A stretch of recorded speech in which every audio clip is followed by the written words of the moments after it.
بسم اللہ الرحمن الرحیم. ویلکم بیک ناظرین. بات کر رہے تھے بریک سے پہلے ہم پاکستان کی موجودہ صورتحال پر، اور جو آخری سوال ہم نے کاشف حسین جو ہمارے ساتھ پاکستان سے موجود ہیں، ایئر وائی کے سینئر کورسپونڈنٹ،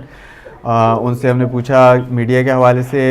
جن پر آج بے ایمانہ تشدد کیا گیا، اور ان کو بہت سارے لوگ ان کے زخمی اور ان کو گاڑیوں سے اتار کر بھی ان پر تشدد کیا پولیس کی جانب سے. ڈاکٹر صاحب سے میں اسی حوالے سے کڑی کو آگے جوڑتے ہیں کہ اتنا ظلم ہو رہا ہے، لاٹھیاں چل رہی ہیں، بے گناہ لوگوں کو زخمی اور مارا جا رہا ہے. اس وقت اگر عالمی لحاظ سے ہم دیکھتے ہیں تو ہیومن رائٹس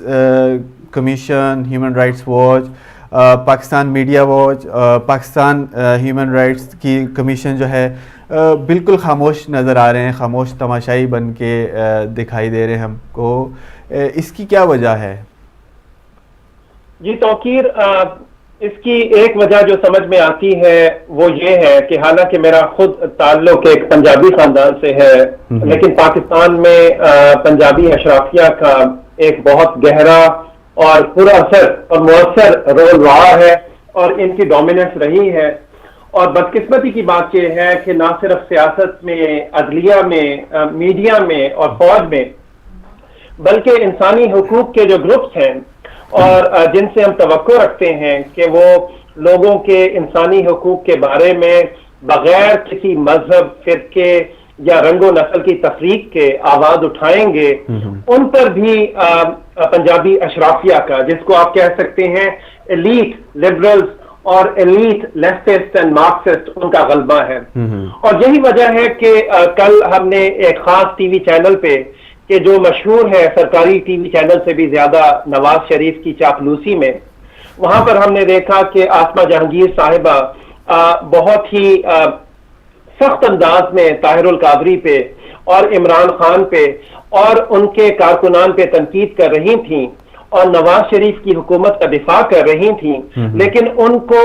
وہ سینکڑوں مرد، عورتیں اور بچے نظر نہیں آئے جو ریاستی بربریت کا شکار ہوئے، اور ان میں سے 4 اب تک جاں بحق بھی ہو چکے ہیں کنفرمڈ اطلاعات کے مطابق. تو ایسی کیا وجہ ہے کہ آسمہ جہانگیر صاحبہ کے جن کا بین الاقوامی طور پر اور حتیٰ کہ اقوام متحدہ میں بھی ایک مقام ہے، وہ انسانی حقوق کے اس طرح کی وائلیشن کو، اور جس طرح انہوں نے ٹیئر گیس کے شیلز یوز کیے ہیں بغیر کسی لمٹ کے، اور جس طرح انہوں نے اسٹریٹ فائرنگ کی ہے ربر بلٹس کے ساتھ، اور بعض ایسی اطلاعات بھی ہیں کہ ریئل بلٹس بھی فائر ہوئی ہیں، تو کیا وجہ ہے کہ اس کے اوپر آسمہ جہانگیر صاحبہ نے اور آئیے رحمان صاحب نے اور زہرہ یوسف صاحبہ نے اور یہ تمام لوگ کہ جن کا بڑا مقام ہے پاکستان میں اور بین الاقوامی سطح پر، کیا وجہ ہے کہ ان کو یہ انسانی حقوق نظر نہیں آ رہے؟ اس کی 2 ریزن سمجھ میں آتی ہیں. ایک تو یہ ہے کہ نواز شریف صاحب کی طرح ان کا تعلق بھی پنجابی اشرافیہ سے ہے. ضروری نہیں کہ یہ بذات خود پنجابی بھی ہو، لیکن یہ ضرور ہے کہ ان کے معاشی، معاشرتی اور سیاسی مفادات پنجابی اشرافیہ یا ایلیٹ سے وابستہ ہیں، اور اسی ایلیٹ کی نمائندگی میاں محمد نواز شریف کرتے ہیں، پاکستان مسلم لیگ نواز کرتی ہے، اور انسانی حقوق کے کچھ لوگ بھی اسی کی نمائندگی کرتے ہیں. ایک تو یہ ریزن ہے. ٹھیک ہے. اور دوسری ریزن یہ ہے کہ عمران خان صاحب نے بہت واضح طور پر اعلان کیا ہے کہ وہ انتخابات میں دھاندلی کے لیے جہاں پر میاں محمد نواز شریف اور افتخار چودھری کو مورد الزام ٹھہراتے ہیں، اس کے ساتھ ساتھ ایک خاص میڈیا گروپ کے مالک جو میر خاندان سے تعلق رکھتے ہیں، ان کو بھی مورد الزام ٹھہراتے ہیں، اور اس کے ساتھ ساتھ پنجاب کے اس وقت کے نگران وزیر اعلیٰ نجم سیٹھی، ان کو بھی مورد الزام ٹھہراتے ہیں. اب نجم سیٹھی کے ذاتی دوستانہ تعلقات ہیں آسمہ جہانگیر صاحبہ کے ساتھ، تو ایسا لگتا ہے کہ پنجابی اشرافیہ اپنے ذاتی، خاندانی اور معاشرتی مفادات کا تحفظ تو کر رہی ہے، لیکن ان کو وائلیشن جو ہے ہیومن رائٹس کی نظر نہیں آتی جو ماڈل ٹاؤن میں ہوئی. مثال کے طور پر ماڈل ٹاؤن کے سانحہ پر ہمیں انسانی حقوق کمیشن کا کوئی ہمیں اسٹیٹمنٹ نظر نہیں آیا. یہ کل سے جو اسٹیٹ وائلنس یا اسٹیٹ ٹیررزم کا سلسلہ شروع ہے، اس پر ہمیں کوئی بات نظر نہیں آ رہی. تو اس سے یہ ضرور ہو رہا ہے کہ ان لوگوں کی 2 عملی اور ان لوگوں کی اگر کہا جائے سخت الفاظ کے اندر تو ایک دوسرا چہرہ بھی بے نقاب ہو رہا ہے. ٹھیک ہے. ٹھیک ہے، میں کاشف سے یہ پوچھتا ہوں کہ جو کل ہم نے سنا تھا کہ آرمی کی کور کمانڈرز کی جو کانفرنس ہونی تھی وہ آج طلب کر لی گئی ہے شام کے ٹائم، آپ اس کی امپورٹنس کے حوالے سے کیا کہتے ہیں کہ حالات کس طرف جا سکتے ہیں؟ اور اس کے علاوہ جو آرمی چیف کی نواز شریف کے ساتھ اتنی زیادہ ملاقاتیں ہوئی ہیں جن کو وہ ڈینائی بھی کرتے رہے ہیں کہ اتنی ملاقاتیں نہیں ہوئی، لیکن حقیقت میں ملاقاتیں تو ہوئی ہیں، ان میں کیا فیصلے ہوتے رہے ہوں گے؟ اور آج کی یہ جو کانفرنس ہے شام کو ہونے والی ہے، اس کا امپیکٹ آج کی اس صورتحال کے حوالے سے کیا ہو سکتا ہے؟ دیکھیں، آرمی کی کور کمانڈر ٹرانسفر سے ہٹ کے میں تھوڑا سا ڈاکٹر جواد صاحب نے ابھی آسما جہانگیر کا تذکرہ کیا. آسما جہانگیر واقعی بہت ریسپیکٹیبل پرسنالٹی ہے. ان کی جانب سے جو میں تھوڑا سا یہاں پہ ایک چیز کلیئر کرنا چاہوں گا، کچھ جماعتیں اور کچھ اس قسم کے آسما جہانگیر کی سطح کے جو لوگ ہیں وہ یہ بات دہرا رہے ہیں کہ جو ملک میں جمہوریت ڈیریل نہیں ہونی چاہیے. جمہوریت کو نقصان ہمیشہ سے پولیٹیکل پارٹیز کے بیہیویئر کی وجہ سے رہا ہے.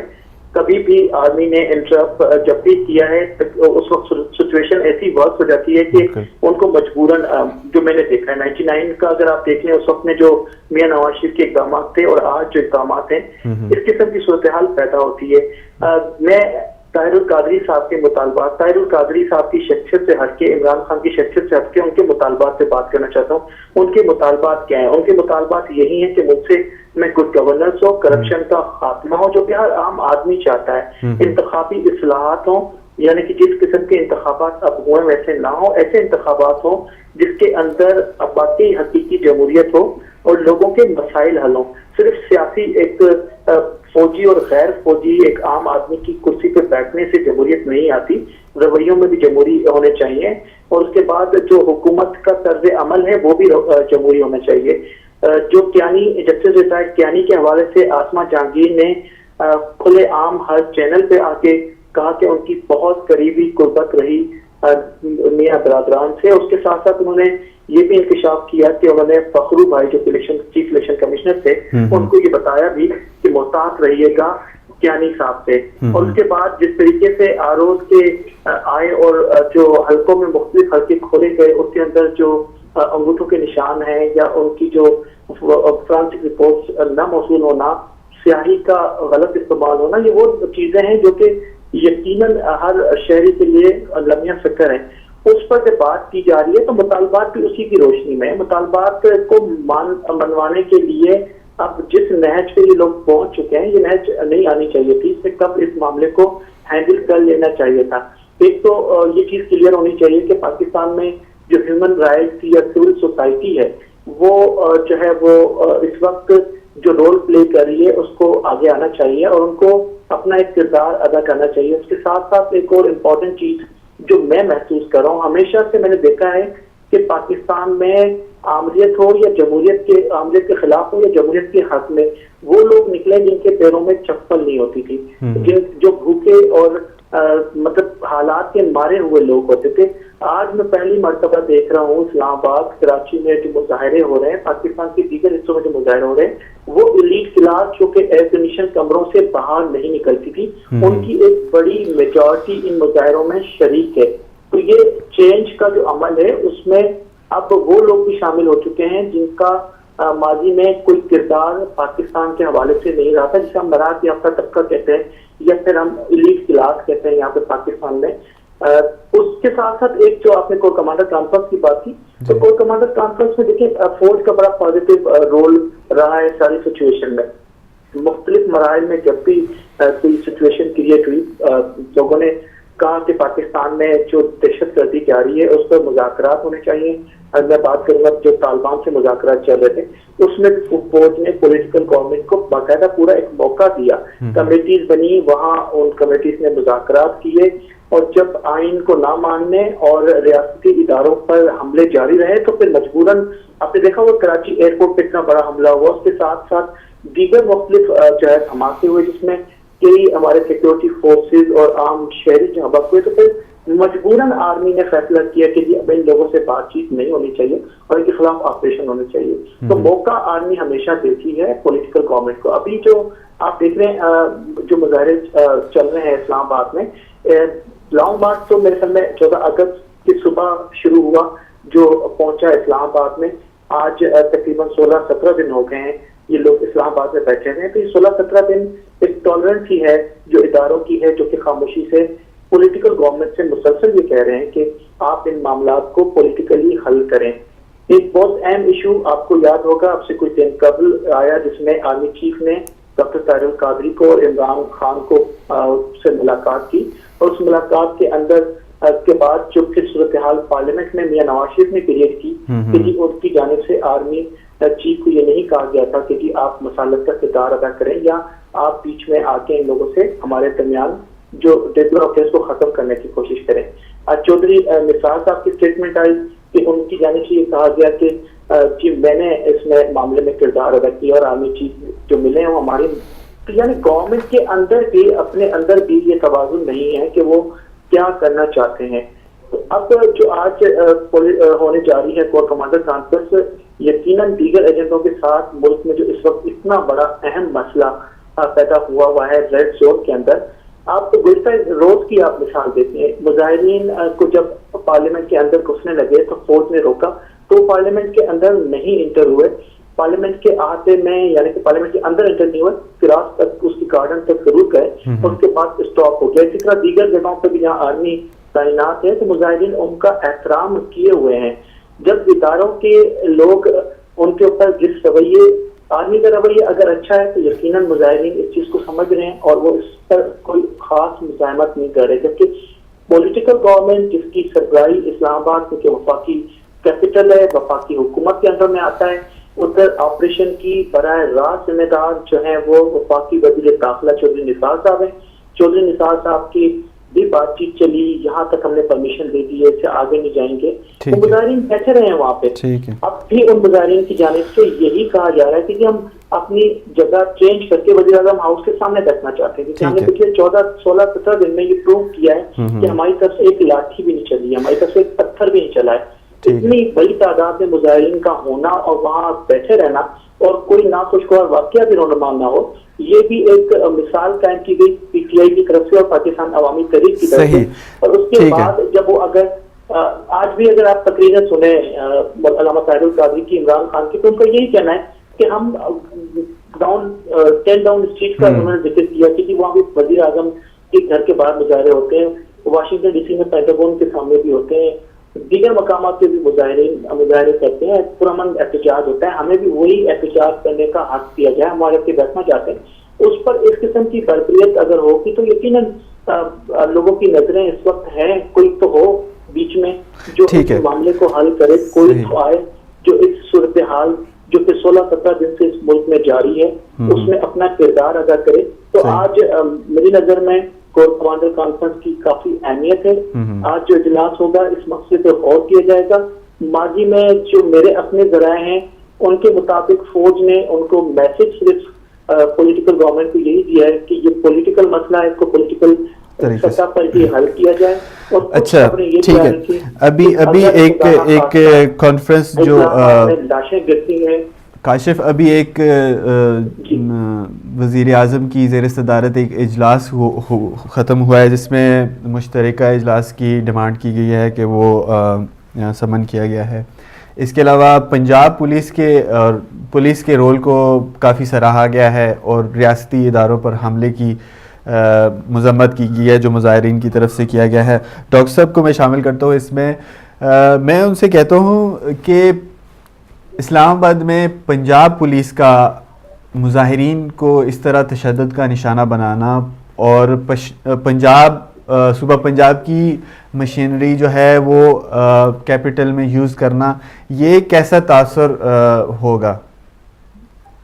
جی میاں صاحب کا ذہن ابھی تک 1980 اور 1990 کی سیاست میں، بوسیدہ سیاست میں الجھا ہوا ہے اور وہ اسی طرح پنجاب کے گاؤں کے چودھری کی طرح یک طرفہ فیصلے کر کے پورے ملک پر اور تمام سیاسی پارٹیز پر مسلط کرنا چاہتے ہیں. اور جس طرح یہ مشینری کو یوز کر کے اور خاص طور پر پنجاب کی ریاستی مشینری کو یوز کر کے اپنے سیاسی حریفوں کو انتظامی طور پر منتشر کرنا چاہتے ہیں اور کچلنا چاہتے ہیں، اس کی حمایت نہیں کی جا سکتی۔ اور اس کے ساتھ ساتھ آپ یہ بھی ذہن میں رکھیں کہ اس سے پہلے ایک آئی جی اسلام آباد کو یہ تبدیل کر چکے ہیں، کیونکہ ان آئی جی صاحب نے ان کے غیر قانونی احکامات کو جس میں یہ ان صاحب سے کہہ رہے تھے کہ عمران خان اور طاہر القادری کے جو کارکنان ہیں ان پر تشدد کیا جائے، اس کا انہوں نے انکار کیا تو اس پر انہیں تبدیل کر دیا گیا۔ تو یقیناً اس بات کا ہماری فوجی اسٹیبلشمنٹ کے جو فیصلہ کرنے والے صاحبان ہیں اور اس کے علاوہ پارلیمنٹ میں بیٹھی ہوئی پارٹیز باشمول تحریک انصاف، لیکن اس کے علاوہ پاکستان پیپلز پارٹی، مہاجر اور متحدہ قومی movement and so on and so forth, یہ بھی اس چیز کا جائزہ لیں گے کہ ملک کے ساتھ ایک ذاتی شخصی بادشاہت قائم رکھنے کے لیے جو نواز شریف صاحب مذاق کر رہے ہیں، اس کو کب تک برداشت کیا جا سکتا ہے۔ لیکن اس کے ساتھ ساتھ توقیر میں ایک اور متعلقہ معاملے کی طرف اور پروپیگنڈے کی طرف بھی آپ کی اور ناظرین کی توجہ مبذول کرانا چاہوں گا کہ پاکستان مسلم لیگ نواز کے اصل میں اگر کہا جائے کہ دو زبانیں ہیں، یہ دو زبانیں اور دو چہرے استعمال کر رہے ہیں۔ ایک چہرے سے تو یہ فوج کے کردار کی تعریف کر رہے ہیں، لیکن دوسرے چہرے سے اپنے کارندوں کے ذریعہ سے یہ فوج کے خلاف پروپیگنڈا بھی کر رہے ہیں۔ مثال کے طور پر دا نیو یارک ٹائمز میں کل یا اس سے بھی ایک دن قبل ایک ایڈیٹوریل آیا ہے، ایک آفیشیل ایڈیٹوریل آیا ہے جو امریکہ کے سب سے موقر اخبار کی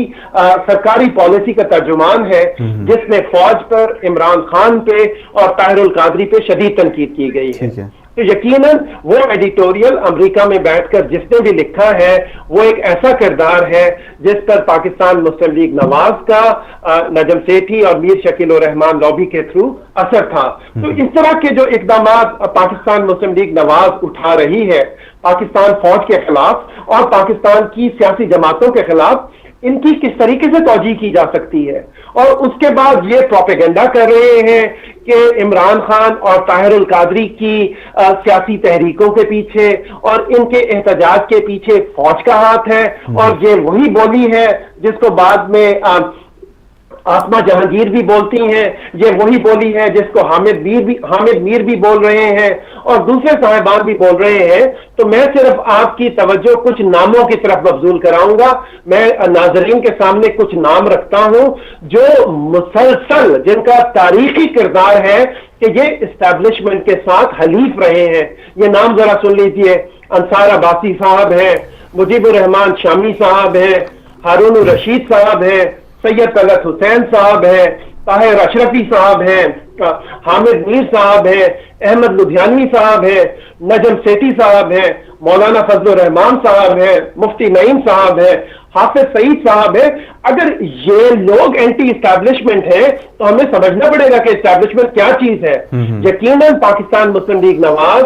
اور ان کے ایجنڈا پر چلنے والے کچھ لوگ، جن میں ایک میڈیا گروپ کے لوگ بھی شامل ہیں،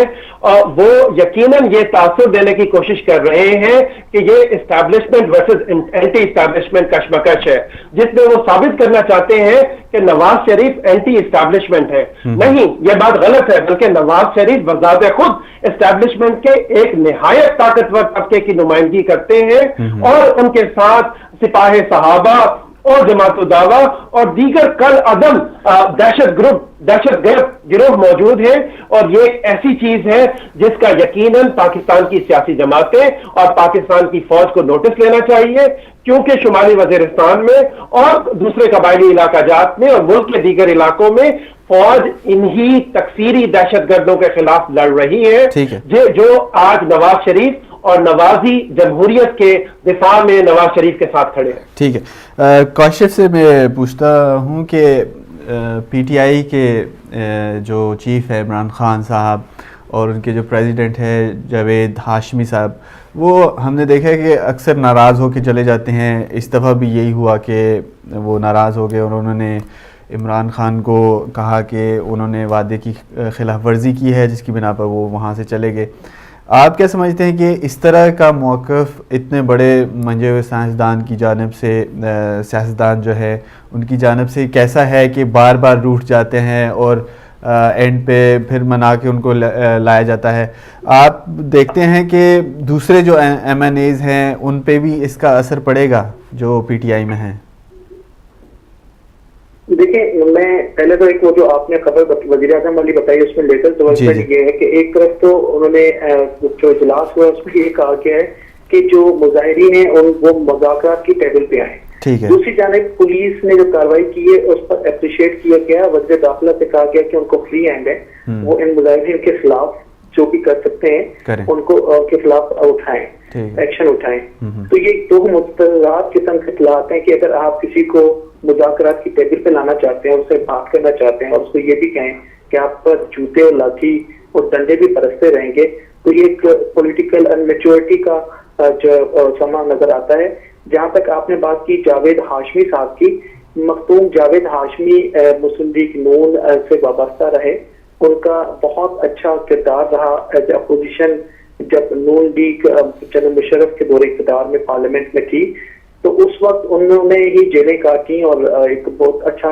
اپنا پولیٹیکلی امیج بنایا تھا، جس کے بعد پورے پاکستان میں سیاسی طور پر ان کے قد کو ایک بہت اچھی نگاہ سے دیکھا گیا. جب یہ اسٹارٹ ہوا تھا 14 اگست کو جو ان کا آزادی مارچ تھا، اس وقت بھی وہ ناراض ہو کے اپنے ہوائی ڈسٹرکٹ کو ملتان آ گئے تھے. اس کے بعد عمران خان نے ان کو ٹیلی فون کال کی اور کچھ وفد بھجوائے جنہوں نے جا کے ان سے بات چیت کی. اس کے بعد وہ ناراضگی ختم کر کے اب واپس آ گئے اور اس کے بعد لاہور سے لے کے اور اسلام آباد تک اور پچھلے 16-17 دن ہم نے ان کو دیکھا کہ ان کے ساتھ کھڑے رہے. اب جو کہ آپ دیکھیں، آپ چاہ رہے ہیں ایک مطالبات کے لیے پارلیمنٹ کے سامنے یا ریڈ زون کے سامنے آپ جا کے بیٹھتے ہیں. 15 دن 16 دن 17 دن کے بعد یقیناً آپ کو کوئی نہ کوئی ایسا اسٹیپ لینا پڑتا ہے جس کے اندر آپ مزاحمت کی طرف جاتے ہیں. اگر آپ مزاحمت پر پہلے دن سے ہی راضی نہیں تھے تو پھر یقیناً آپ کو چاہیے تھا کہ آپ وہ ملتان میں جب ناراض ہو کے گئے تھے آزادی مارچ کے خلاف تو آپ کو واپس نہیں آنا چاہیے تھا. آپ ایک اصول پسند انسان ہیں تو آپ اپنے اصولوں پہ قائم رہتے. اب اس قسم کی تحریکیں جب بھی چلتی ہیں اس میں جب اس قسم کا کوئی رول پلے کرتا ہے تو اس کو شکوک و شبہات کی نگاہ سے دیکھا جاتا ہے. تو اب پی ٹی آئی کے جو لوگ ہیں ان سے جو بات ہو رہی ہے ان کا یہی کہنا ہے کہ ایک تو ان کی جانب سے جو ناراضگی ہوئی ہے کوششیں ہیں کہ ان کو ختم کیا جا سکے، پر اب عمران خان ان کے کہنے پہ، مختوم جاوید ہاشمی کے کہنے پہ اتنے بڑے ایک اسٹیج پہ جا کے کھڑے ہو گئے ہیں جہاں پر ان کا ایک پولیٹیکل کیریئر داؤ پہ لگ گیا ہے. یا تو وہ ثابت قدم رہ کے تاریخ میں اپنا نام لکھوائیں گے، یا اگر وہ پیچھے چلے گئے تو پھر یقیناً اتنا بڑا پبلک نے جو ان کو مینڈیٹ دیا ہے وہ شاید وہ برقرار نہ رکھ سکیں. جو لوگ وہاں پہ کھڑے ہوئے لاٹیاں کھا رہے ہیں، جو کھڑے ہو کے پولیس کی گولیاں، ربر کی گولیاں سہ رہے ہیں، ہاسپٹل میں جا رہے ہیں، جیلیں کاٹنے کے لیے تیار ہیں، تو ایک تحریک کو دھچکا اس قسم کی ایکٹیویٹیز سے لگتا ہے. ابھی تازہ ترین ایک خبر یہ بھی آئی ہے کہ ایک خاتون ڈی ایس پی ہیں خدیجہ نسیم، انہوں نے جو ہے وہاں پر جو اسلام آباد میں تشدد ہو رہا ہے اس کو دیکھتے ہوئے انہوں نے کہا ہے کہ جی میں پولیس کی نوکری چھوڑ رہی ہوں. تو اس قسم کے جہاں پر اسلام آباد پولیس کی طرف سے ریئیکشن آ رہا ہو، دیگر پولیٹیکل پارٹیز اب صبح سے لے کے ہم دیکھ رہے ہیں آصف علی زرداری ہوں، بلاول بھٹو ہوں، یا دیگر سیاسی جماعتیں ایم کے کے قائد الطاف حسین ہوں، جماعت اسلامی کی طرف سے جو ریئیکشن آ رہے ہیں وہ سارے کے سارے وہی ریئیکشن ہیں جو کہ اس پوری جو ظلم و بردیت ہوئی ہے اس کے اگینسٹ ہے. آج ملک بھر میں یوم سوگ کی کال دی ہے، کراچی میں اسٹرائک کی کال دی گئی پی ٹی آئی کی طرف سے. کراچی میں بھی کاروبار زندگی یقیناً اتوار ہے، کم ہوتا ہے، اس کے باوجود جو ٹرانسپورٹ جو مختلف بازار کھلے ہوتے ہیں وہ بھی مکمل طور پہ آج بند نظر آ رہے ہیں. اسی طرح دیگر شہروں میں بھی مظاہرین بیٹھے ہوئے ہیں، انہوں نے روڈ بلاک کیے ہوئے، وقت المسلمین کے لوگ بیٹھے ہوئے ہیں، اور دیگر جو پولیٹیکل پارٹیز اس وقت عمران خان کے ساتھ یا علامہ ڈاکٹر طارق القادری کے ساتھ موجود ہیں وہ سب احتجاج میں ان کے برابر کے ساتھ ہیں. اس طرح جو چیزیں سامنے آ رہی ہیں اس سے یہ لگتا ہے کہ جو جاوید ہاشمی صاحب کا موقف ہے وہ اپنا جو ان کا ایک قد ہے جو انہوں نے اپنا ایک سیاسی قد بنایا اس کو اپنے میری نظر میں وہ ڈیمیج کر رہے ہیں. اس پولیٹیکل سچویشن میں ان کو اپنی قائد اپنی پارٹی کے سربراہ کے ساتھ کھڑا ہونا چاہیے اگر وہ ان کے اختلافات بھی ہیں تو اس طرح آ کے شو نہ کریں. اس سے جو طریقے ہوتی ہیں اس کو کافی نقصان پہنچتے ہیں. آپ نے یہ بھی دیکھا ہوگا کہ جو اس وقت کچھ ایم ایل ایز ہیں جو کہ کھڑے ہوئے کہتے ہیں کہ جی ہم استعفے نہیں دیں گے. اب وہ دور تو نہیں رہا کہ آپ ہاؤس ٹریڈنگ کر سکیں. ماضی میں 88 میں بے نظیر بھٹو شہید کی جو حکومت تھی اس میں بھی آپ کو یاد ہوگا ایم ایل ایز کو خرید و فروخت کا سلسلہ شروع ہوا تھا. پھر دیگر حکومتوں میں بھی رہا. کبھی پنجاب میں یہ ہمیں نظر آتا ہے, کبھی پچھلی گورنمنٹ جو نواز لیگ کی پنجاب میں تھی اس میں جس طرح کی طریقے سے کاف لیگ کے لوگوں کو توڑ کے ایک ہم خیال گروپ بنایا گیا. اسی طرح جو ہے مختلف لوگوں کو ماضی میں مختلف بلوچستان گورنمنٹ میں نظر آیا, سندھ میں نظر آیا. تو وہ ایک قسم کی ہارس ٹریڈنگ کا ماحول بھی نظر آ رہا ہے. لوگوں کو جس طریقے سے انگیج کیا جا سکتا ہے, چاہے اب میں الزام تو نہیں لگاؤں گا کہ یقیناً اس میں پیسے کی انوالومنٹ ہے, پیسے سے ہٹ کے بھی اور بہت ساری نوازشات کی جو ہے وہ فہرستیں ہو سکتی ہیں جس کی وجہ سے کچھ لوگ اس ساری طریقے سے باہر نظر آ رہے ہیں. اس سچویشن میں عموماً ہوتا یہی ہے کہ جب بھی کوئی بیک مارتا ہے تو یقیناً اس کے لیے انگلیاں اٹھتی ہیں. اگر آپ کو اس ڈیسیشن سے اختلاف تھا تو آپ 14 اگست کو اس لانگ مارچ کا حصہ نہیں بنتے. 13 اگست کو جب آپ ناراض ہو کے ملتان گئے تھے تو عمران خان نے جو وقت بھجوایا تھا آپ کے پاس, آپ اس وقت کی باتوں میں نہ آتے اور اپنا فیصلے پہ قائم رہتے, کیونکہ آپ چاہتے ہیں کہ ملک میں کسی سیاسی حکومت کے خلاف اس قسم کی معاذ آرائی نہ ہو. سیاسی حکومت اور پولیٹیکل سسٹم کی اگر آپ بات کریں, اس وقت میں ایک پولیٹیکل کورسپونڈنٹ اور اس گورنمنٹ سسٹم میں اتنا انوالو ہوں, میں دیکھ رہا ہوں کہ واقعی اس ملک میں سیاست اور جمہوریت کے نام پہ جو کچھ ہو رہا ہے, کیا اس ملک کے اندر ادارے کوڑیوں کے مول فروخت کر کے اپنے من پسند لوگوں کو نہیں دیے جا رہے؟ کیا اس ملک کے اندر اس وقت مہنگائی عروج پر نہیں ہے؟ کیا اس وقت اس ملک میں کسی کو فکر ہے کہ ایک عام مزدور جو سارا دن محنت کشی مزدوری کرنے کے بعد 400-500 روپے کما کے اپنے گھر جاتا ہے اور وہ کیا آٹا دال روٹی اور چینی خریدنے کے قابل ہے؟ کیا وہ جب وہ گھر جاتا ہے تو 18 گھنٹے کی لوڈ شیڈنگ کے باعث اس پہ ہم بات کریں گے مزید بھی. ابھی ناظرین بریک کا ٹائم ہوتا ہے, پروگرام ہمارا جاری ہے, ہمارے ساتھ رہیے گا.